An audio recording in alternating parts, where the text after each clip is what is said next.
Hello दोस्तों, मेरा नाम है साहिल खान और आप देख रहे हैं इंटेलेक्चुअल इंडीज। मुझे ऐसा लगता है कि भाई हमने मार्केटिंग के लगभग सारे टॉपिक कवर कर दिए। अगर कोई रह गया है नीचे कमेंट में मुझे बता देना कि ये वाला टॉपिक रह गया, मैं उसके ऊपर भी वीडियो बना दूंगा। तो आज हम बात करेंगे इंपोर्ट एक्सपोर्ट के सबसे इंपॉर्टेंट टॉपिक के बारे में, जिसको हम कहते हैं एलसी। एलसी मतलब लेटर ऑफ क्रेडिट। इसको समझाने के लिए मैं आपको एक कहानी सुनाता हूं, जो कि मेरी फेवरेट कहानी का सिस्टम है। तो हम क्या करते हैं, हमने एक माल जापान में भेजना है एक बंदे को।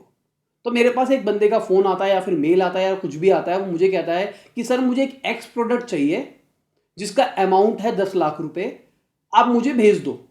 ठीक है, अब मैं क्या करूंगा, मैं उसको माल भेज दूंगा क्या? अगर मैंने उसको माल भेज दिया जापान में और उसने माल अपने पास रख के मुझे कहा मैं पैसे नहीं दे रहा, तो क्या होगा?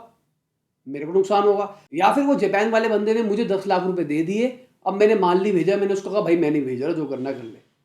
अब वो 10 लाख रुपए के लिए यहाँ आएगा, बड़ी टेंशन पालेगा। या फिर मैं 10 लाख रुपए का माल भेजने के चक्कर में वहां जाऊंगा पैसा लेने के लिए। इस चीज को आसान बनाने के लिए एक चीज आई, लेटर ऑफ क्रेडिट।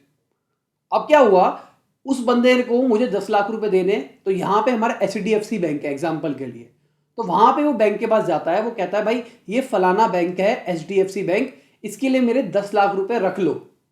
मैंने एक माल मंगाया है इंडिया से इस पोर्ट के थ्रू, अब आप मेरे पैसे रख लो, जब ये पोर्ट पे मेरा माल आ जाएगा तो आप इनको पैसे दे देना। ठीक है, अब बीच में एक ब्रोकर आ गया जो कि एक बड़ी ऑर्गेनाइजेशन है। मैं नहीं जानता उस बंदे को, पर मैं अपने HDFC बैंक वाले को जानता हूं।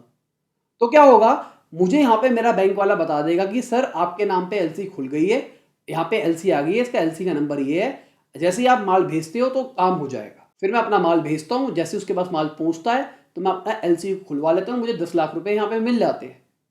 ठीक है, सिंपल सी यही कहानी होती है, यही यूज होता है एलसी का। तो इसी पूरे प्रोसेस को हम एलसी कहते हैं। अगली बार हम बात करने वाले हैं इनको टर्म्स के बारे में।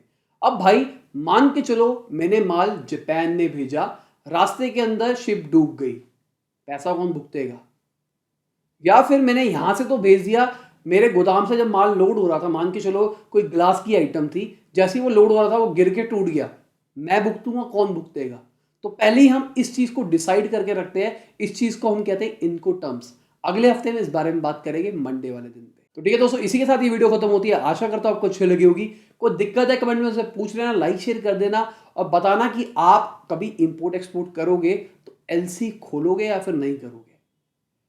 मेरे हिसाब से तो एलसी खोल लेना तो भाई अच्छी चीज़ ही है, आपको एक बैकएंड मिल जाता है। ये हो सकता है बैंक आपसे थोड़ी सी कमीशन ले ले, क्योंकि भाई वो आपकी खुलवा के दे रहा है, पूरा डॉक्यूमेंटेशन का प्रोसेस ले रहा है, पर भाई रिस्क से बेटर चीज़ है। बाय, गुड नाइट, शब, अगर खुदा हाफिज, गुड मॉर्निंग, गुड आफ्टरनून, जब भी आप वीडियो को देख रहे हैं।